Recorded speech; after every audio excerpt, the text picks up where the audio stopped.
Before we begin, I need to ask you something from the heart. Are you subscribed to Cold Case Hour? If not, please subscribe right now, not just for me, but for the children. When you subscribe, you're making sure these innocent lives are never forgotten. You're saying their stories matter. You're standing up for the babies who couldn't stand up for themselves. Every subscriber helps us reach more people, spread awareness, and honor these precious souls who deserved so much better. These children need us to remember them. They need you. Hit that subscribe button right now. Be their voice. Make sure they're never forgotten. Now, let's honor their memories. Case 1, Mitchell Blair. March 2012 through September 2012, Wayne County. The discovery came on a cold March day in 2015 when bailiffs arrived at an apartment complex on Linwood Street in Detroit to execute an eviction order. What they found inside apartment 2E would become one of the most disturbing child abuse cases in Michigan history. Inside a deep freezer in the living room, wrapped in plastic bags and buried under frozen food, were the bodies of two children, 9-year-old Stephen Barry and 13-year-old Stoney Blair. The children had been dead for years. Their mother, Mitchell Blair, had murdered them and kept their frozen remains in her apartment while continuing to live there with her two surviving children. The investigation revealed a timeline of systematic torture and abuse. Mitchell Blair, then 35 years old, had convinced herself that Stephen had sexually assaulted his sister. There was never any evidence to support this claim, but Blair used it as justification for what came next. According to her own confession, she began torturing Stephen in August of 2012. She burned him with a clothing iron. She poured scalding water on his genitals. She beat him with a wooden paddle and her fists. She forced him to drink Windex. The abuse escalated over days until, on an August morning, 9-year-old Stephen Barry died from his injuries. Rather than call for help or show any remorse, Blair wrapped his small body in plastic bags and placed him in the freezer. She told her other children that Stephen had gone to live with relatives.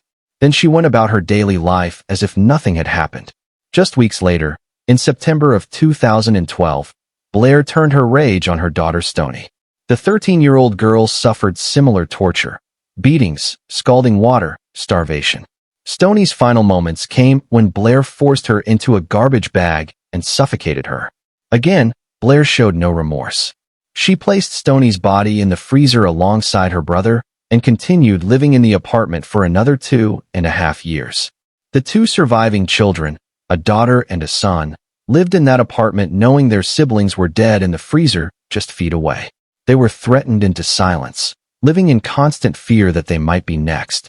They attended school, interacted with neighbors, and suffered in silence while their mother presented a normal face to the outside world. When investigators finally discovered the bodies during the eviction process, Blair initially showed no emotion. During police interrogation, she was defiant, showing no remorse for her actions. She claimed Stephen deserved what happened to him. She stated that she would do it again. Her complete lack of empathy shocked even veteran homicide detectives who had seen the worst of human behavior. The medical examiner's reports painted a horrific picture of prolonged suffering. Stephen's body showed evidence of numerous injuries sustained over an extended period. Stoney's cause of death was determined to be asphyxiation. Both children had been malnourished and abused for months before their deaths. Wayne County prosecutors charged Mitchell Blair with first-degree murder, torture, and child abuse. The evidence against her was overwhelming. Her own confession, the physical evidence, and testimony from the surviving children who had witnessed the abuse. During court proceedings, Blair's behavior remained disturbing. She showed no remorse and at times seemed proud of what she had done. Mental health evaluations were conducted, but Blair was found competent to stand trial. She understood the charges against her and the potential consequences. In June of 2015, rather than face a trial, Mitchell Blair pleaded guilty to first-degree murder in the deaths of both children. She also pleaded guilty to first-degree child abuse. Wayne County Circuit Court Judge Dana Hathaway sentenced her to life in prison without the possibility of parole. Blair will spend the rest of her life behind bars. The two surviving children were removed from the home and placed in protective custody. They faced years of therapy and counseling to process the trauma they had endured. The community around Linwood Street struggled to understand how such horror could unfold without anyone noticing. Neighbors reported that they had no idea anything was wrong.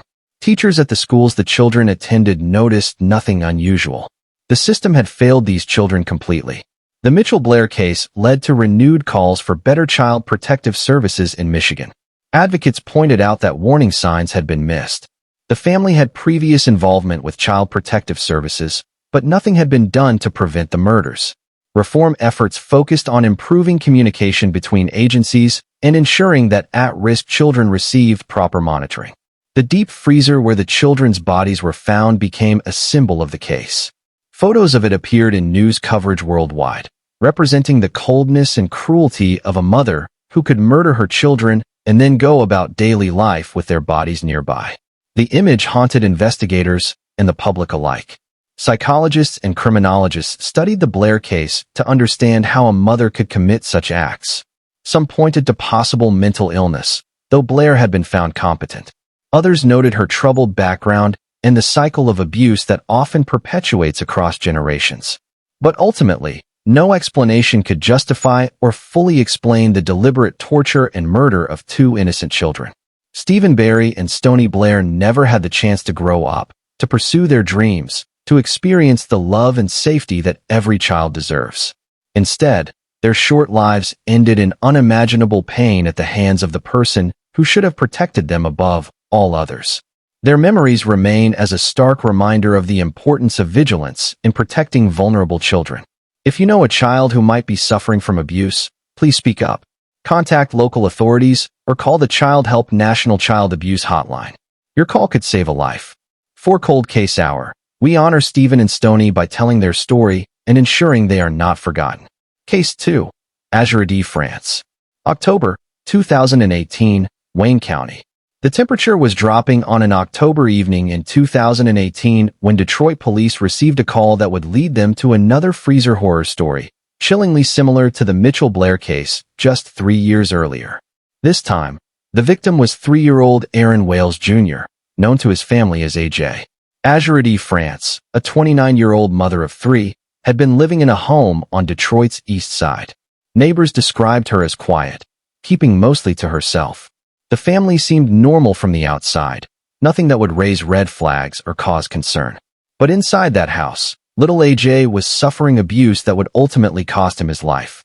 The investigation began when family members became concerned about AJ's whereabouts. They hadn't seen the toddler in some time, and when they asked France about him, her answers were evasive and inconsistent. She claimed he was with relatives. She said he was staying with friends. The stories kept changing, raising suspicions among family members who knew something wasn't right. When concerned relatives finally contacted authorities, Detroit police arrived at France's home to conduct a welfare check. What they discovered inside would add another chapter to Michigan's tragic history of mothers murdering their children and hiding the evidence in freezers. Officers found 3-year-old AJ's body wrapped in plastic bags and concealed inside a freezer in the home. The medical examiner would later determine that the little boy had been beaten to death. His small body showed evidence of blunt force trauma. The abuse had been severe and sustained. This wasn't an accident or a moment of lost control. This was murder. According to the investigation, France had beaten AJ to death sometime in September of 2018, then hid his body in the freezer for weeks. During that time, she continued caring for her other 2 children, going about daily routines, and maintaining the facade of normalcy. When people asked about AJ, she lied, creating elaborate stories to explain his absence. The psychological profile that emerged during the investigation painted a picture of a mother overwhelmed and prone to violence. Witnesses reported that France had a temper and had been seen losing control with the children before. Child Protective Services had previous involvement with the family, though the details of those interactions became part of the investigation into how the system had failed to protect AJ. During police interrogation, France's story fell apart. Faced with the evidence and the discovery of AJ's body, she eventually admitted to the killing. The details she provided showed a pattern of escalating violence. According to her statements, she had beaten AJ in a fit of rage, and the 3-year-old died from his injuries.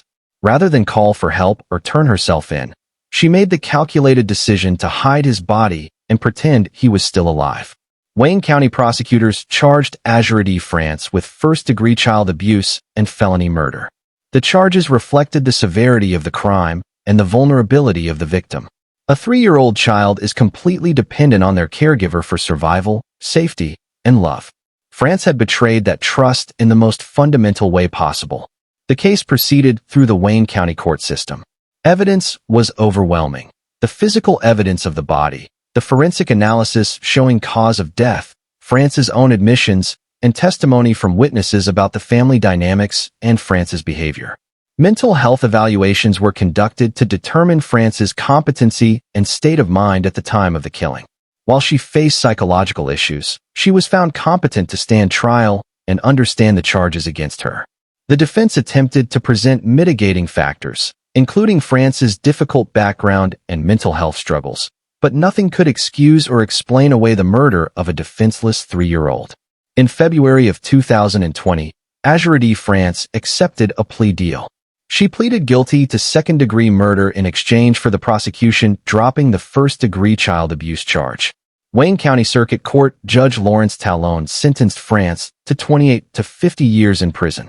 She will be eligible for parole after serving the minimum sentence, though there's no guarantee she will ever be released.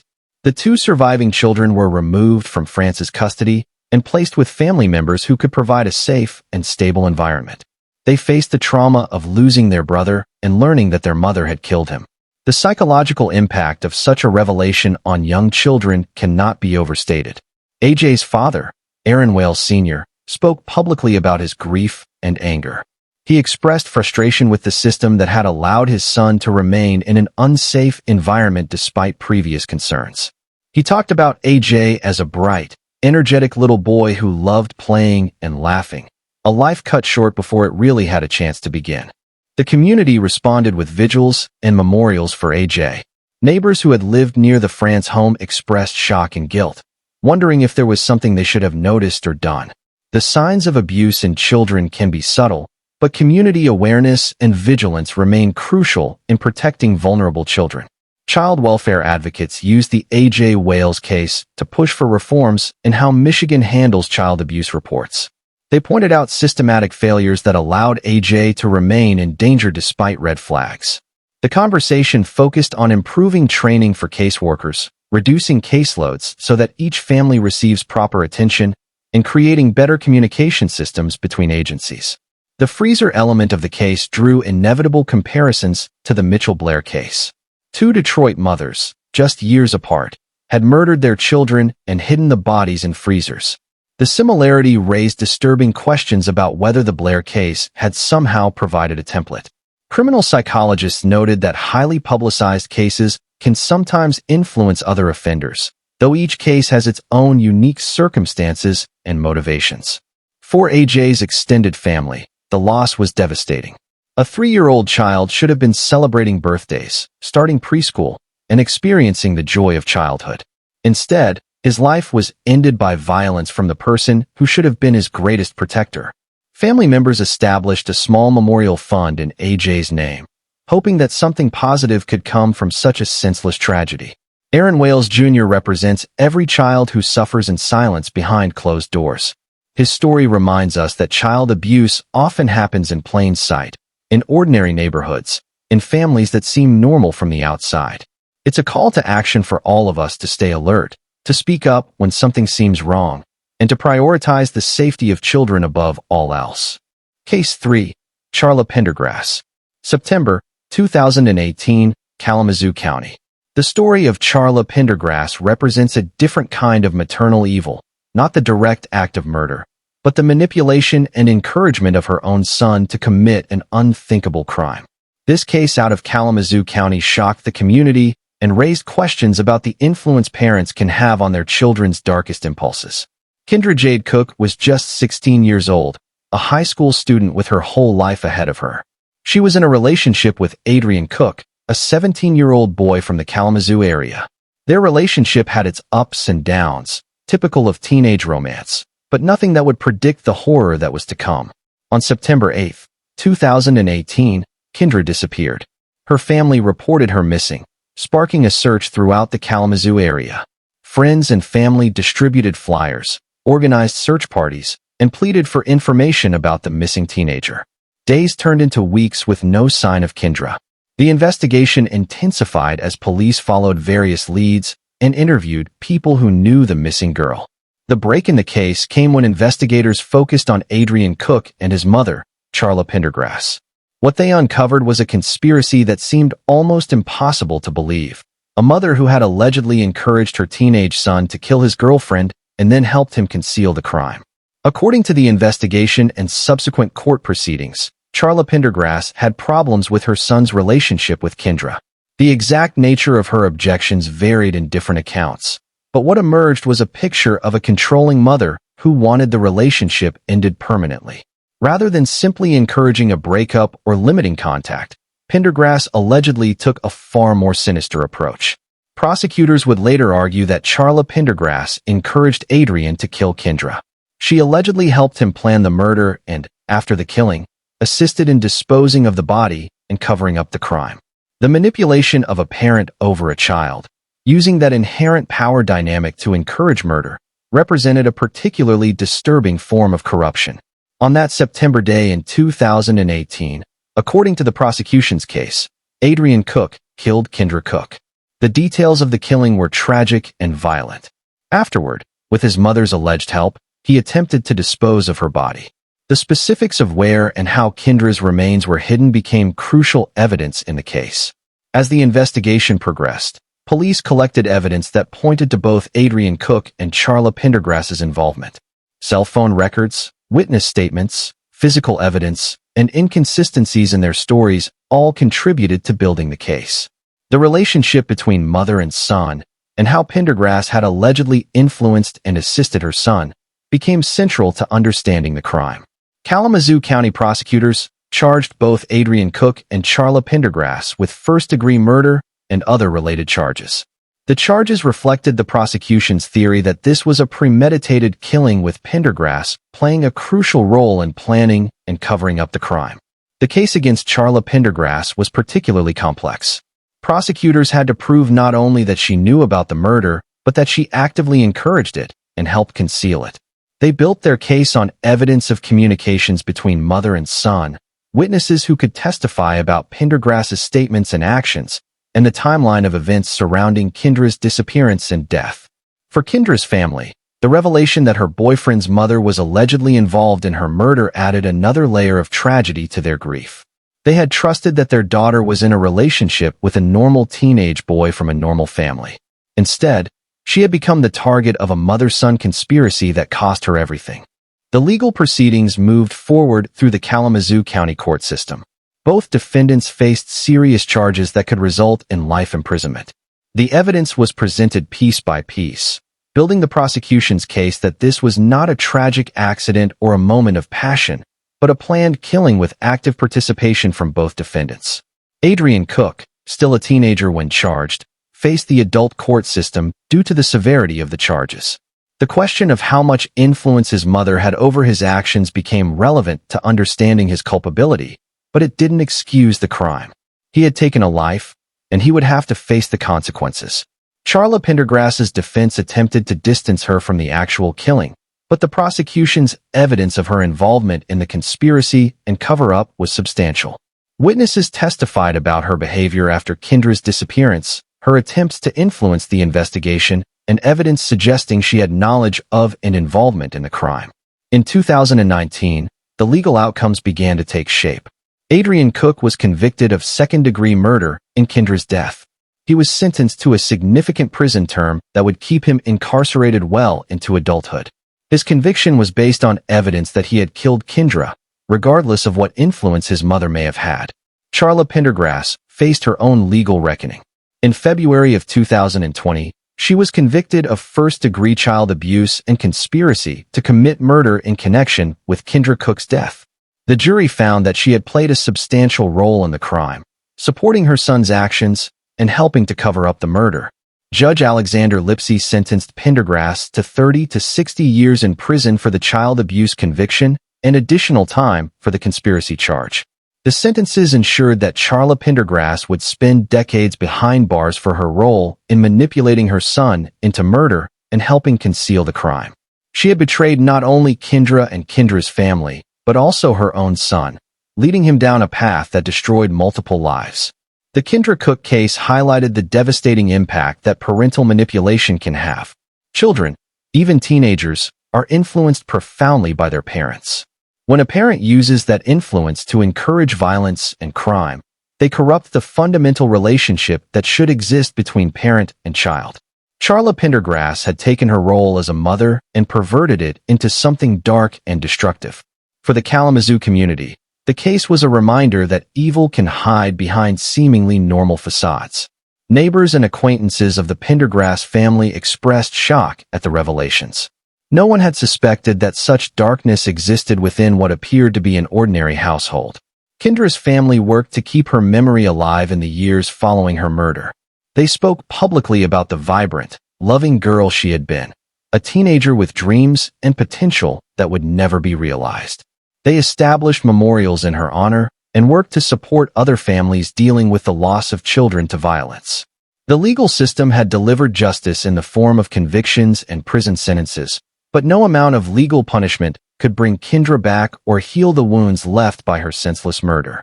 Her family would carry that loss for the rest of their lives, always wondering what she might have become, what experiences she would have had, what joy she might have brought to the world.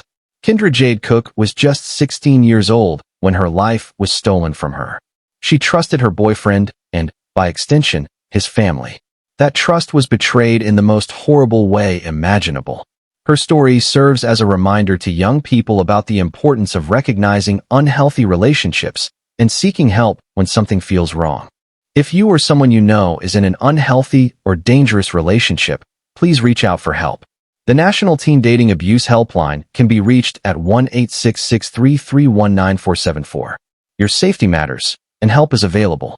Please take a moment to like this video if you appreciate the detailed research that goes into each case.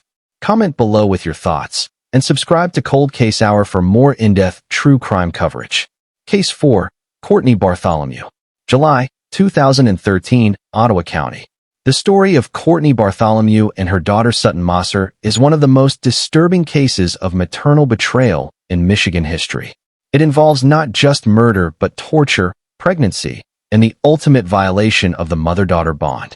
What happened in Ottawa County in 2013 would shock even the most experienced law enforcement professionals and leave a community grappling with questions about how such horror could unfold. Sutton Mosser should have been able to trust her mother above anyone else in the world.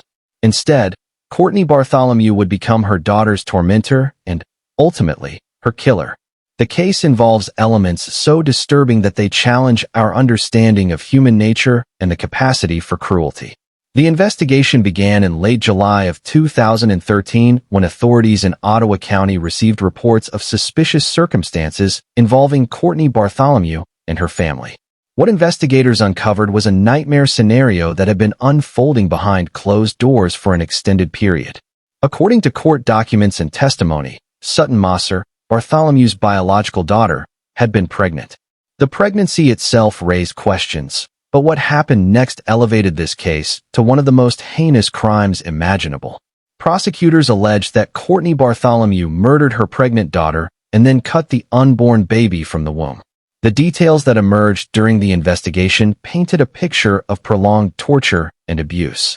Sutton had not died quickly or mercifully. She had suffered extended abuse at her mother's hands before finally succumbing.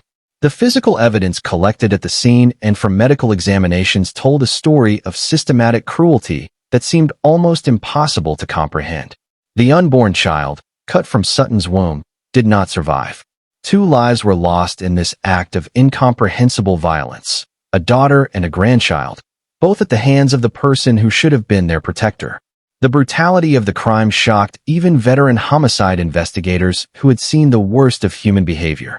As the investigation progressed, law enforcement worked to understand the dynamics of the Bartholomew household and what could have led to such a horrific crime.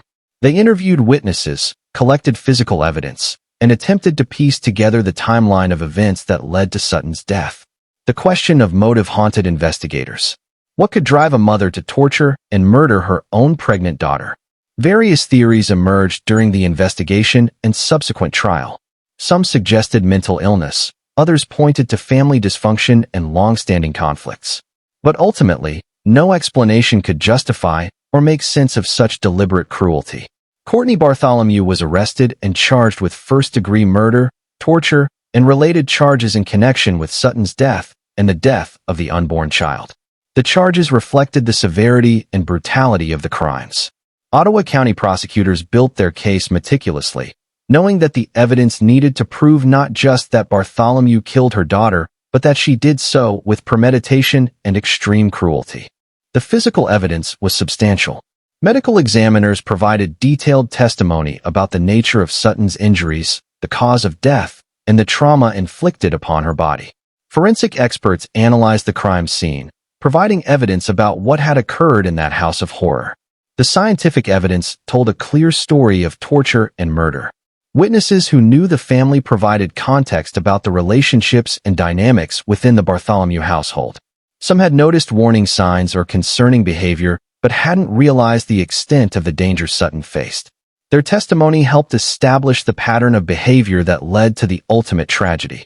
Mental health evaluations were conducted on Cortney Bartholomew to determine her competency to stand trial and her mental state at the time of the crimes.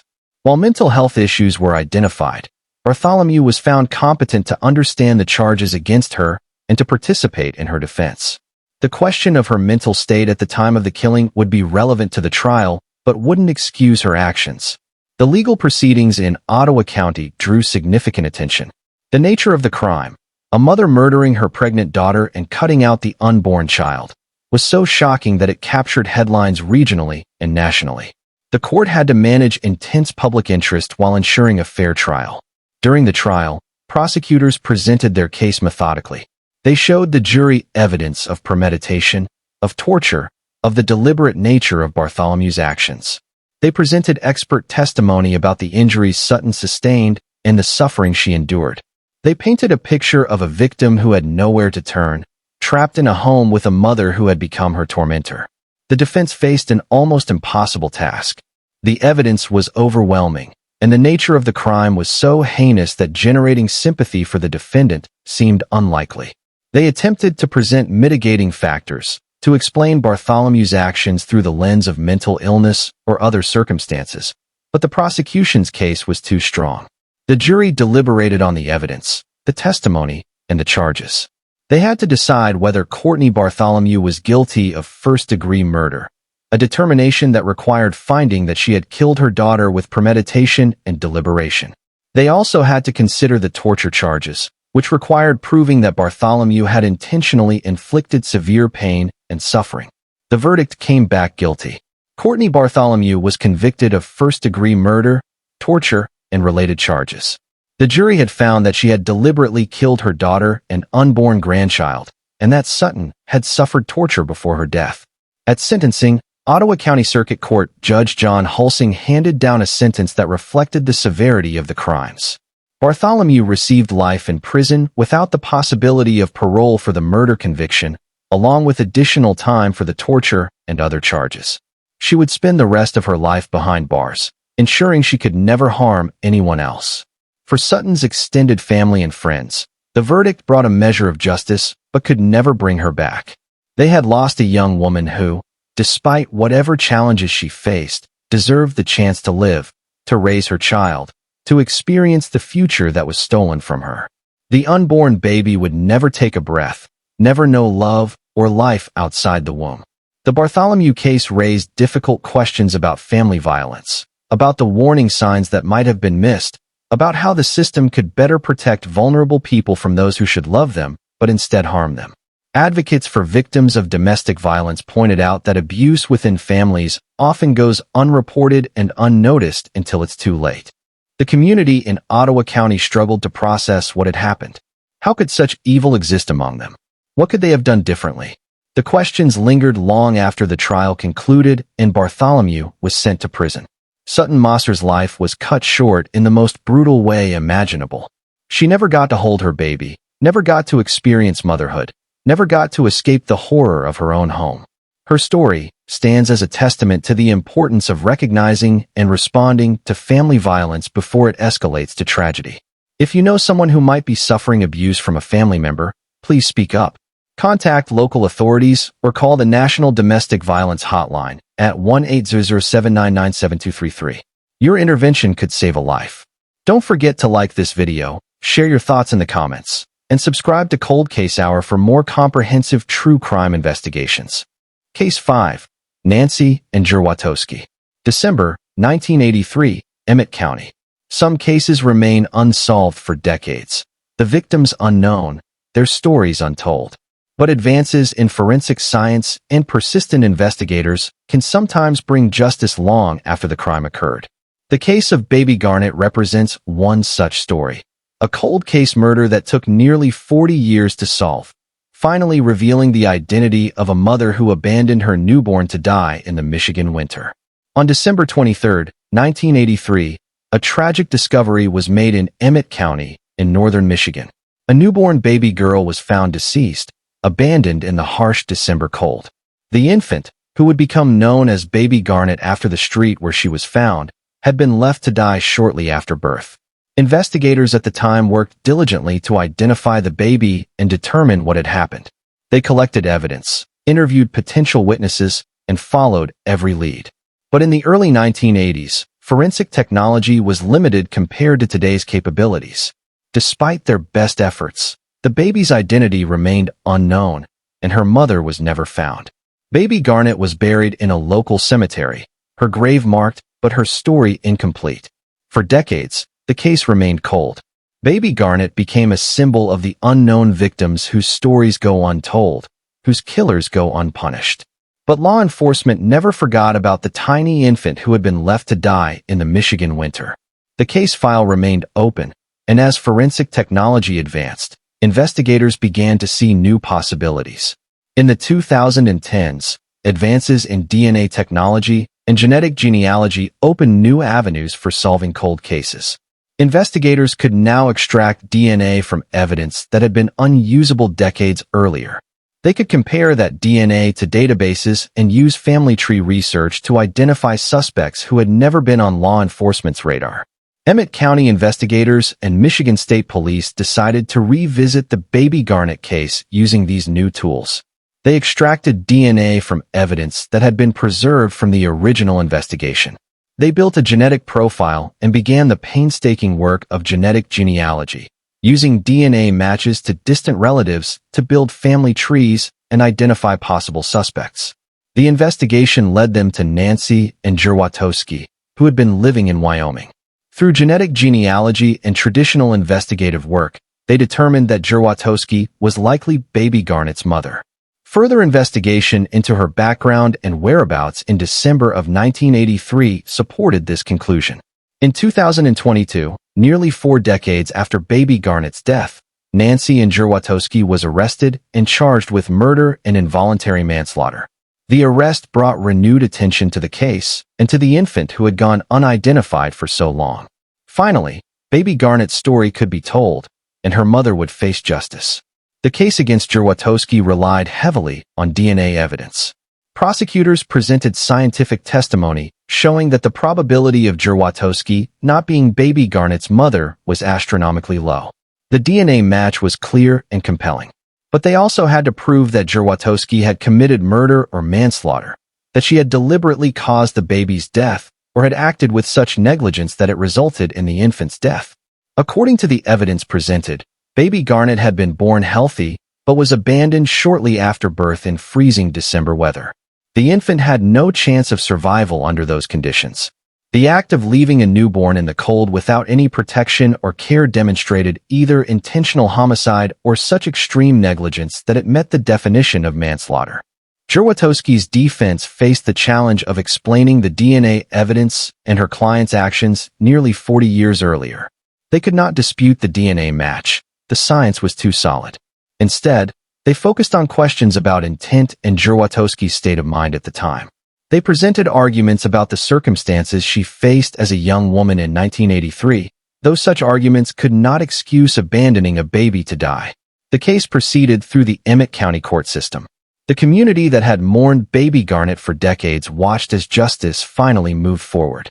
People who had been involved in the original investigation, some now retired, followed the case with intense interest.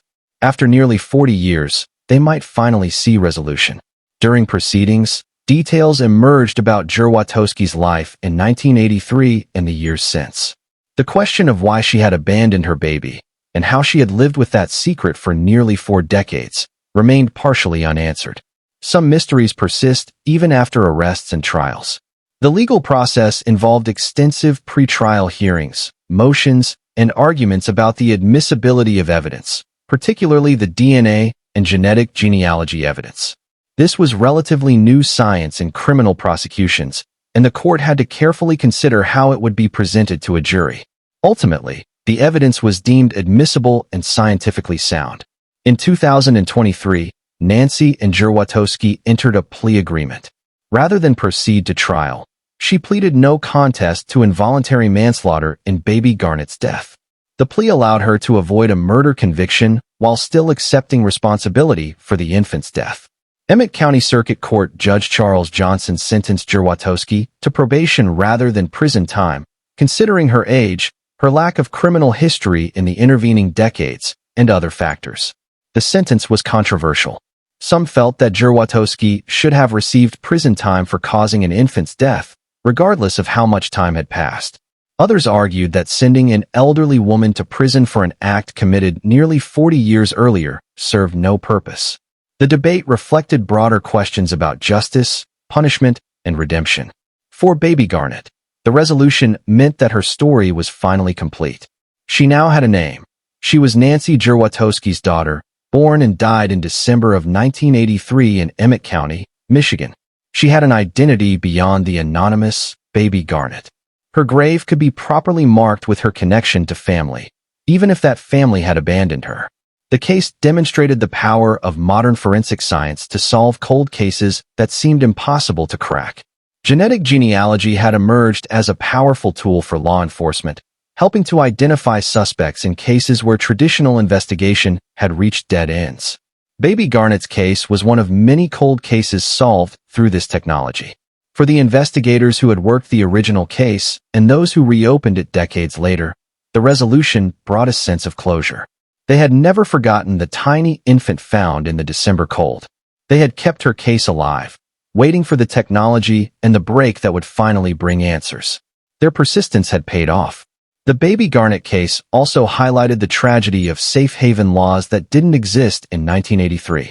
In modern times, Michigan and every other state have safe haven laws that allow parents to surrender newborns safely at designated locations without fear of prosecution. If such laws had existed when baby Garnett was born, she might have lived. Her mother could have left her at a hospital or fire station, and the infant would have been cared for and placed for adoption. Baby Garnett represents all the unknown victims, the cold cases that languish unsolved, the lives lost and forgotten.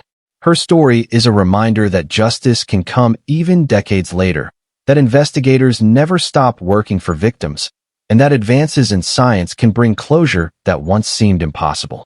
For those working in law enforcement and forensic science, cases like baby Garnett's inspire continued dedication to cold cases. Every victim deserves justice, regardless of how much time has passed. Every family deserves answers. The work continues on thousands of cold cases across the country, with investigators hoping for the breakthrough that will finally bring resolution. If you have information about any cold case, please contact your local police department or Michigan State Police. Even decades-old information can be valuable. Your tip could be the key to solving a case and bringing peace to a family that has waited years for answers. Please like this video if you find value in our detailed coverage of these cases, leave a comment sharing your thoughts, and subscribe to Cold Case Hour for more true crime investigations. Case 6. Brandee Katrice Pierce. June 2014, Wayne County. The bond between mother and child should be sacred, built on trust and unconditional love. But when that bond is shattered by violence, the betrayal cuts deeper than almost any other crime. The case of Brandee Katrice Pierce represents such a betrayal. A mother accused of killing her 9-year-old son and going to extreme lengths to conceal her crime. Aaron Bryce Pierce was a 9-year-old boy living in Detroit with his mother, Brandee Pierce, and his younger sibling. To neighbors and acquaintances, the family seemed ordinary.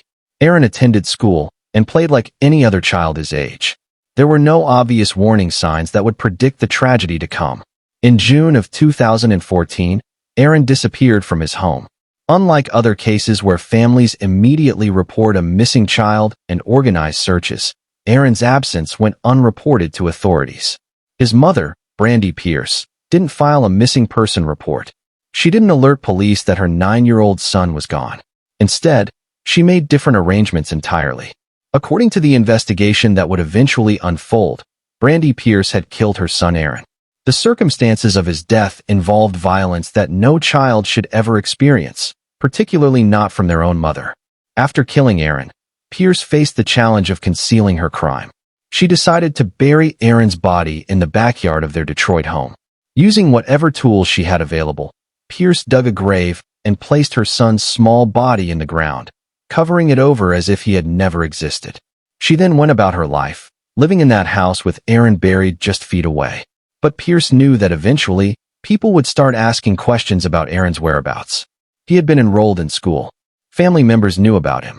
Teachers and administrators would notice his continued absence. Rather than face those questions and the inevitable investigation that would follow, Pierce made another calculated decision. She took her other child and fled Michigan entirely. Pierce and her surviving child left the state, attempting to start a new life far away from Detroit and the buried evidence of her crime. She likely hoped that the distance and time would protect her, that Aaron's body would never be found, and that she could escape accountability for what she had done. However, family members eventually became concerned about Aaron's whereabouts. When they couldn't reach Brandee Pierce or get straight answers about where Aaron was, they contacted authorities. Detroit police began investigating the disappearance of 9-year-old Aaron Pierce. The investigation quickly focused on Brandee Pierce and the last known location where Aaron had been seen, the family's Detroit home. When detectives obtained access to the property and began searching, they made the grim discovery. Aaron's body was buried in the backyard, exactly where his mother had placed him after taking his life. The medical examiner worked to determine the cause of Aaron's death and how long his body had been buried. The physical evidence told a story of a deliberate killing and a calculated cover-up. This wasn't an accident that Pierce had panicked about and tried to hide. The evidence suggested premeditation and intent. With Aaron's body discovered and identified, authorities began the process of locating Brandee Pierce, who had fled the state. Law enforcement issued warrants for her arrest on charges of murder and child abuse. A multi-state search began, with various agencies coordinating to track down Pierce and her surviving child. Pierce was eventually located and taken into custody. She was extradited back to Michigan to face charges in Wayne County for Aaron's murder. The surviving child was removed from Pierce's custody and placed in protective care, safe from the mother who had proven herself capable of killing her own son. Wayne County prosecutors charged Brandee Katrice Pierce with first-degree murder and first-degree child abuse in connection with Aaron's death. The charges reflected the prosecution's belief that Pierce had deliberately killed her son and that the act involved significant abuse and cruelty. The case against Pierce was built on multiple types of evidence. The physical evidence from the burial site and Aaron's remains provided crucial information about how he died. Testimony from family members, neighbors, and others who knew the family helped establish the timeline and circumstances surrounding Aaron's disappearance. Pierce's own actions, fleeing the state and not reporting her son missing, demonstrated consciousness of guilt. As the case proceeded through the legal system, the question of motive arose.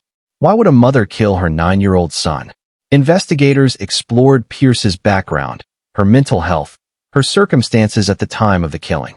Various factors emerged, but ultimately, no explanation could justify or excuse the murder of a child. Mental health evaluations were conducted to determine Pierce's competency to stand trial.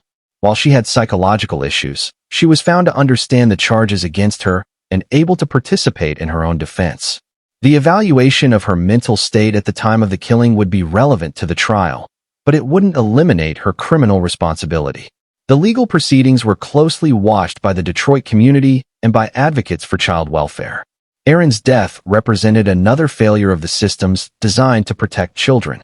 Questions arose about whether warning signs had been missed, whether Child Protective Services had any previous involvement with the family, and what could have been done differently to save Aaron's life. During court proceedings, prosecutors presented evidence of the circumstances of Aaron's death, the burial, and Pierce's flight from Michigan. They argued that these actions demonstrated not only guilt, but a level of planning and deliberateness that warranted first-degree murder charges. The defense faced significant challenges. The evidence of guilt was substantial, and the nature of the crime, a mother killing and burying her own child, generated little sympathy. Defense attorneys worked to present mitigating factors and to challenge elements of the prosecution's case, but they were fighting an uphill battle. In 2016, after legal proceedings that included various hearings and motions, the case moved toward resolution. Brandee Pierce accepted a plea agreement rather than proceed to trial. She pleaded guilty to second-degree murder in Aaron's death, acknowledging her responsibility for killing her son. Wayne County Circuit Court Judge Gregory Bill sentenced Pierce to a significant prison term for the murder. While the exact length of the sentence reflected various factors, including the plea agreement, Pierce would spend many years behind bars for taking Aaron's life. The sentence ensured that she would be held accountable for her actions and removed from society, where she could harm no other children. For Aaron's extended family, the conviction brought a measure of justice, but could never bring him back. They mourned the 9-year-old boy who had been taken from them by the person who should have loved him most. They grappled with questions about whether they could have done something to save him, though ultimately the responsibility lay solely with Brandee Pierce. The surviving child, who had been removed from Pierce's custody, faced the trauma of losing a sibling and learning that their mother had committed murder. The psychological impact of such revelations on a young child is profound. Social services work to provide the support and therapy needed to help the child process the trauma and build a stable life. Aaron's death highlighted the importance of community awareness and intervention.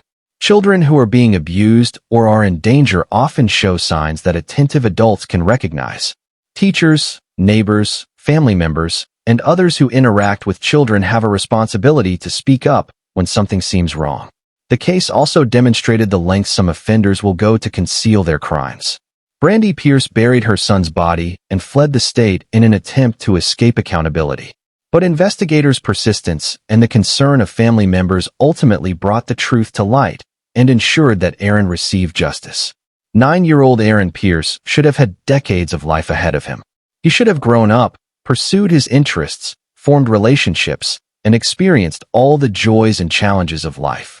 Instead, his life was cut short by violence from his own mother, and his body was hidden in an unmarked grave in a Detroit backyard.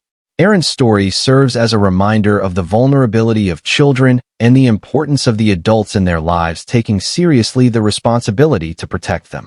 When we see something that concerns us regarding a child's welfare, we must act. The cost of silence can be a child's life. Your call could save a life and prevent another tragedy like Aaron's. Please like this video, share your thoughts in the comments, and subscribe to Cold Case Hour for more detailed true crime coverage. Case 7. Mary and Welch. April 2015, Oakland County. Neglect is a quiet killer. Unlike the violent crimes that dominate headlines, neglect works slowly, invisibly, until it's too late. The case of Mary and Welch represents one of the most extreme examples of fatal child neglect in Michigan history. A mother whose inaction and failure to care for her infant daughter resulted in a death from starvation so severe that it shocked medical professionals. In April of 2015, emergency services were called to a residence in Oakland County in northern Michigan. The call came in as a medical emergency involving an infant. When first responders arrived, they found a scene that would haunt them for years to come. Mary and Welch's 10-month-old daughter was unresponsive and in critical condition. The infant was rushed to the hospital, where medical staff worked desperately to save her life. But the damage was too severe, and the baby girl died despite their efforts. When doctors examined the infant's body, they were horrified by what they found. The 10-month-old weighed only 8 pounds, less than many newborns.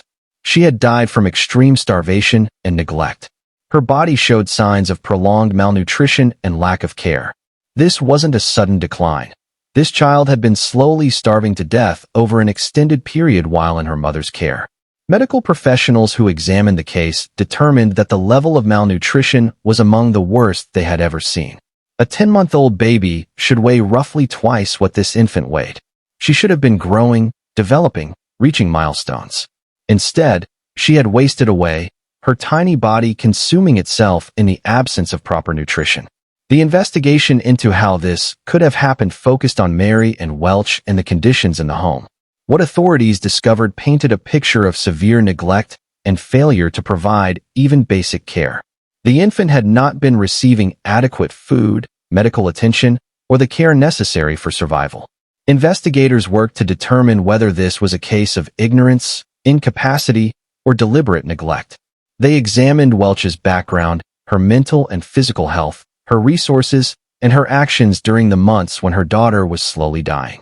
What they found was a pattern of choices that demonstrated criminal neglect. Welch had access to resources that could have prevented her daughter's death. There were food assistance programs, medical care available for infants, and social services that could have provided support. But she didn't utilize these resources. She didn't seek help when her infant daughter was clearly failing to thrive. She watched her baby waste away and did nothing to save her. The question of intent arose during the investigation. Had Welch deliberately starved her daughter, or had she simply failed to provide adequate care? The distinction mattered for legal purposes, but either way, the result was the same: a 10-month-old baby dead from starvation in one of the wealthiest countries in the world. Prosecutors in Oakland County charged Mary and Welch with first-degree murder in the death of her infant daughter. The charge reflected their belief that Welch's actions, or more accurately, her deliberate inactions, constituted murder. By failing to feed her child despite having the means to do so, by ignoring the obvious signs that the infant was dying, Welch had killed her daughter as surely as if she had used a weapon. The case proceeded through the Oakland County court system. The evidence included medical testimony about the infant's condition, expert analysis of the timeline of starvation, and testimony about Welch's circumstances and actions during the relevant period. Medical experts explained to the court how prolonged starvation affects an infant's body. They described the suffering the baby would have experienced as her body slowly shut down. The testimony was difficult for everyone in the courtroom to hear. The image of a helpless infant crying from hunger while her mother did nothing was almost unbearable to contemplate. The prosecution built their case on the premise that Welch had a legal duty to care for her infant daughter and that her failure to do so constituted murder. They showed that she had the capacity and resources to feed the baby, but chose not to. They demonstrated that the neglect was so severe and prolonged that it could only be considered intentional. Welch's defense faced the challenge of explaining the inexplicable. How could a mother allow her baby to starve to death? The defense presented arguments about Welch's mental state, her capacity to care for a child, and other factors that might mitigate her culpability. But the stark reality remained. A baby had died from starvation while in her mother's care. Mental health evaluations were conducted on Welch. While mental health issues were identified, she was found competent to stand trial. The question of whether mental illness had contributed to her failure to care for her daughter was relevant, but didn't eliminate her criminal responsibility for the infant's death. In 2016, the case went to trial. A jury of Welch's peers heard the evidence, saw the photos of the emaciated infant, listened to medical testimony about the cause of death, and considered the circumstances of the case. They had to decide whether Welch was guilty of first-degree murder or a lesser charge. The jury's deliberations considered the evidence of intent and premeditation required for a first-degree murder conviction. They weighed the prosecution's argument that allowing an infant to starve over an extended period demonstrated murderous intent against the defense's arguments about Welch's capacity and mental state. The verdict came back guilty.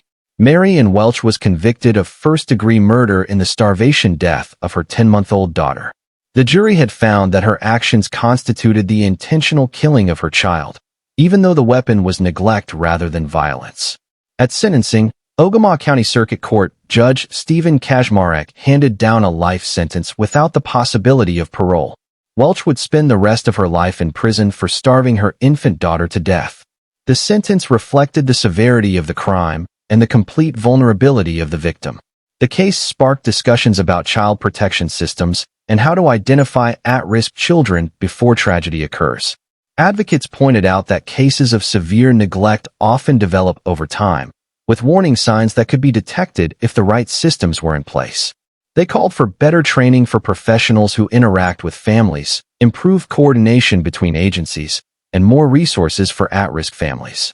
For the community in Oakland County, the case was a reminder that child abuse and neglect can occur anywhere, in any type of family. It's not limited to certain socioeconomic groups or geographic areas. Children everywhere depend on adults to notice when something is wrong and to take action to protect them.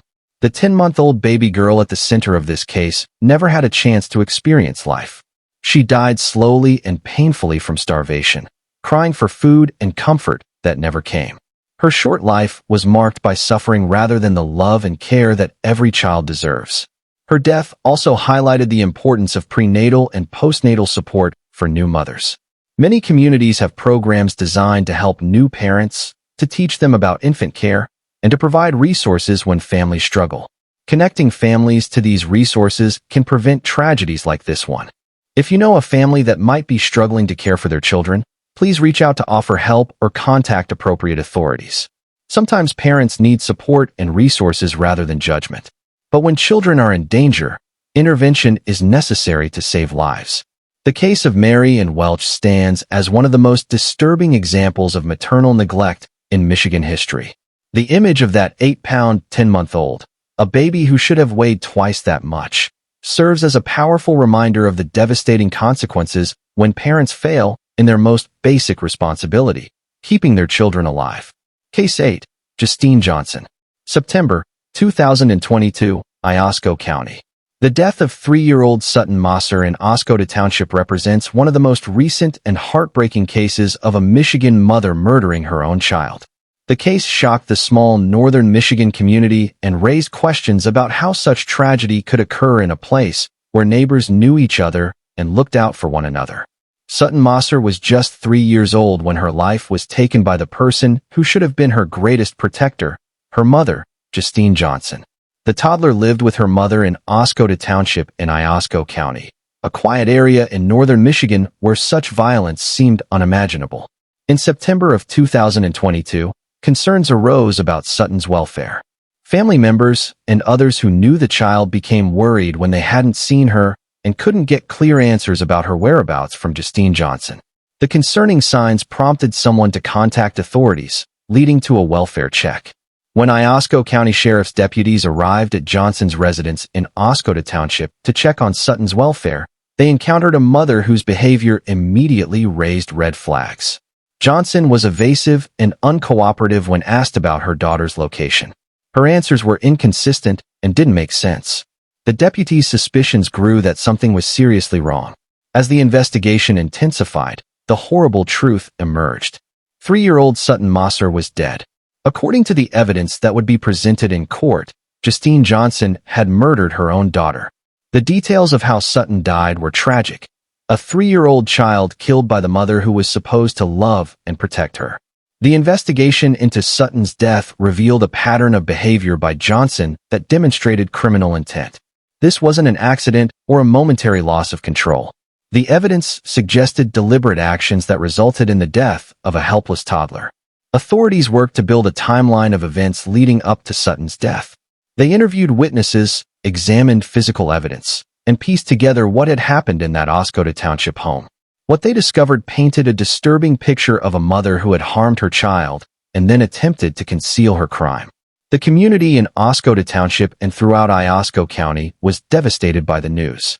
Sutton was just 3 years old, a little girl who should have been playing, learning, and experiencing the joy of early childhood. Instead, her life was cut short by violence from her own mother. Iosco County prosecutors charged Justine Johnson with first-degree murder and first-degree child abuse in Sutton's death. The charges reflected the severity of the crime and the complete vulnerability of the victim. A 3-year-old child has no ability to defend themselves or escape from an abusive situation. They are entirely dependent on their caregivers. The case against Johnson included physical evidence from the scene, medical examiner reports detailing Sutton's cause of death, testimony from witnesses who interacted with Johnson around the time of the killing, and Johnson's own statements and behavior when confronted by authorities. Medical experts examined Sutton's body and provided testimony about the injuries she sustained and the cause of death. Their findings were crucial to the prosecution's case, establishing not only that Sutton had been killed, but providing evidence about the circumstances of her death that supported murder charges. As the legal proceedings moved forward, the community rallied around Sutton's memory. Vigils were held, and memorials were created to honor the 3-year-old who had been taken too soon.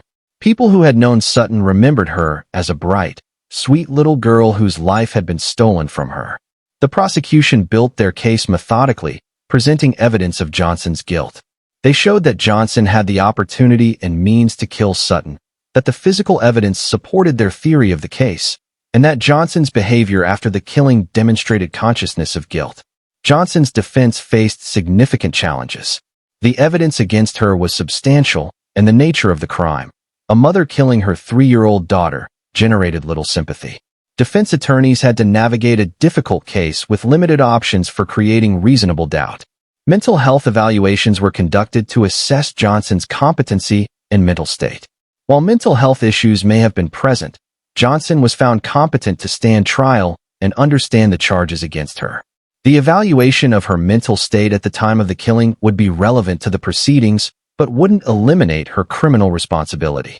During the legal process, details emerged about Johnson's background and circumstances. Investigators explored whether there had been previous concerns about Sutton's welfare, whether Child Protective Services had been involved with the family, and what warning signs might have been missed. The goal was not only to hold Johnson accountable, but to learn lessons that might prevent future tragedies.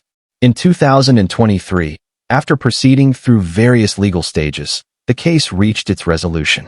Justine Johnson was convicted of first-degree murder and first-degree child abuse in the death of her daughter Sutton Mosser. The jury had heard the evidence and determined that Johnson had deliberately killed her 3-year-old daughter.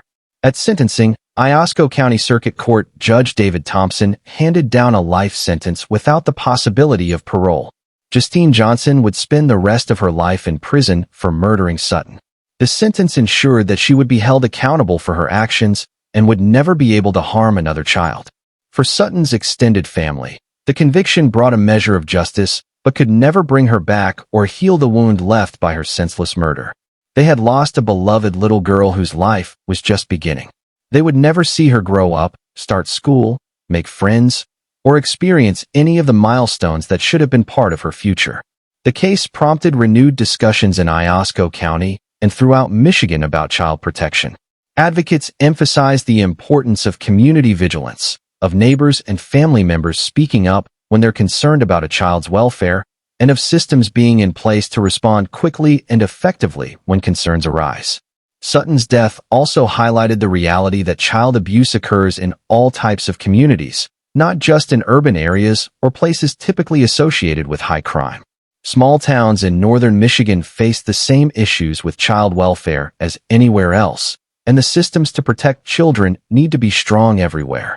The loss of 3-year-old Sutton Mosser serves as a painful reminder of the vulnerability of young children and the trust they place in their parents. Sutton had no way to protect herself or escape from the danger in her own home. She depended entirely on her mother for survival, and that trust was betrayed in the most fundamental way. In Sutton's memory, the community of Oscoda Township and Iosco County has worked to strengthen child protection efforts and raise awareness about the warning signs of child abuse. Her tragic death has become a catalyst for positive change, even though nothing can bring her back or undo the horror she experienced. 3-year-old Sutton Mosser deserved a childhood filled with love, safety, and opportunity. Instead, her life was cut short by the person who should have been her protector. Her story demands that we all take seriously our responsibility to watch out for vulnerable children and to speak up when we suspect something is wrong. Please like this video, share your thoughts in the comments, and subscribe to Cold Case Hour for more comprehensive true crime coverage.